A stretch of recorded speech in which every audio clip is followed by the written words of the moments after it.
On passe à notre invité du jour. Ce soir, je reçois Maître Vincent Moratti. Est-ce que vous m'entendez? Oui, sans problème, je vous entends, merci. Bonsoir. Vous êtes donc le président de la Chambre interdépartementale des notaires de la Savoie et de la Haute-Savoie. Et vous avez été élu en septembre dernier. Comment se déroule ce début de mandat?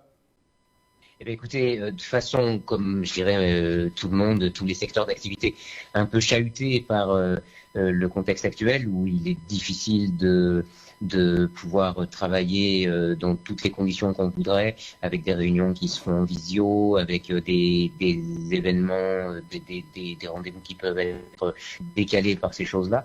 Mais je dirais tout le monde est malgré tout sur le pont. On a aujourd'hui si j'ose dire malheureusement, une relative expérience de ce type d'environnement, avec un outillage qui nous permet de le surmonter, que ça soit dans les offices notariés ou que ça soit dans les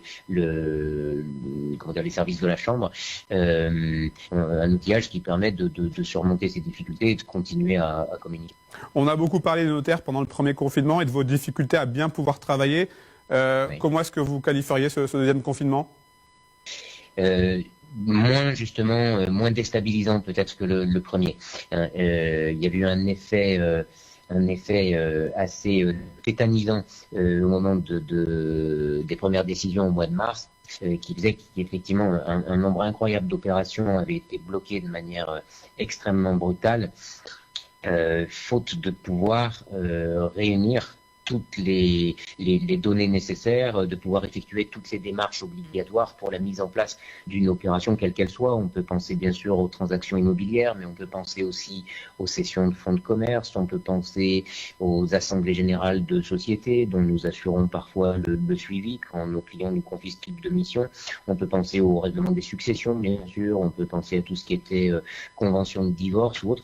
Et c'était des sujets sur lesquels il devenait impossible d'avancer parce que même si l'office était fermé au public, il était quand même en train de travailler, il pouvait éventuellement élaborer des conventions, mais toute la validité de ces conventions était conditionnée par le fait de devoir collecter un certain nombre de documents auprès, que sais-je, des mairies, auprès des syndics de copropriété, auprès des gérants de sociétés, auprès des conservations de la publicité foncière, du cadastre, auprès des banques, et tous ces partenaires, tous ces intervenants étaient soit totalement fermés, soit en mode dégradé d'activité, et ce qui évidemment avait un impact et a bloqué de très très nombreuses conclusions d'affaires, de très nombreuses opérations qui étaient en cours d'accompagnement. Ce qui n'est pas du tout le cas aujourd'hui, parce que, on l'a bien compris, finalement, là, ce deuxième confinement est un confinement des gens qui ne travaillent pas. Hein. Mais sorti de là, je dirais tout ce qui est administration, tout ce qui est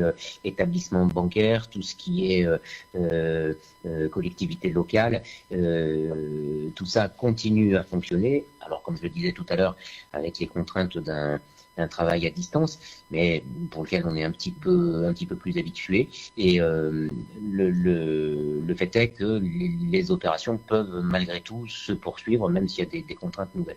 Pour en revenir à vous, je le disais en début d'interview, vous avez donc été élu pour 2 ans en tant que président de la Chambre interdépartementale des notaires au mois de septembre. Quels seront vos grands axes de travail ?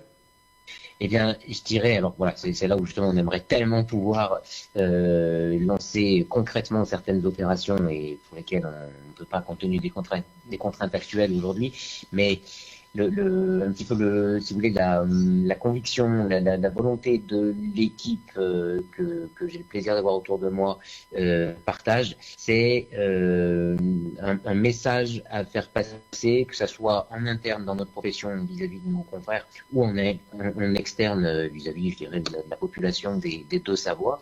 Et on remercie votre antenne de pouvoir aider à relayer ce message, à savoir la volonté de bien investir, réinvestir, ce qui est un cœur de métier depuis toujours, mais qui est sans doute peut-être aujourd'hui un petit peu victime du manque de temps, compte tenu de toutes les tâches administratives qui peuvent nous occuper, à savoir donc réinvestir toute la question du conseil, vous voyez, du conseil patrimonial. Le fait de ne pas être uniquement des acteurs de confiance dans le cadre de la sécurité des transactions, chose hautement importante s'il en est. On est d'accord hein, que tout soit correctement bouclé quand on acquiert un bien immobilier, quand on règle la succession d'un proche, quand on partage des biens suite à un divorce ou quand on monte une société, ou voilà tous ces aspects-là.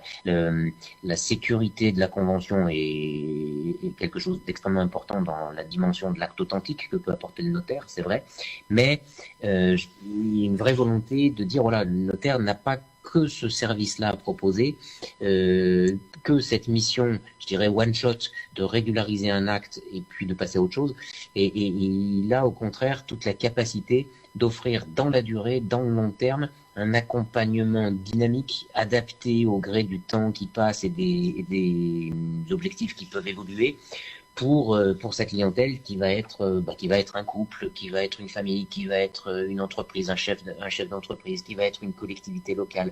Et donc arriver à faire passer ce message que nos clients, nos partenaires n'hésitent pas à pousser nos portes, pas simplement pour venir nous solliciter dans la mise en place d'un acte, d'une convention, mais aussi, alors qu'il n'y a aucune opération qui peut-être à l'ordre du jour, mais venir solliciter nos avis, solliciter nos conseils, en lien peut-être avec ceux d'autres professionnels, dans le cadre d'un fil rouge d'accompagnement, et non pas simplement d'une case d'action donnée. Merci beaucoup, Vincent Moratti, maître Vincent Moratti. On a bien compris les contraintes des notaires. On vous souhaite évidemment bonne continuation pour la suite. Merci à vous pour votre écoute. Merci.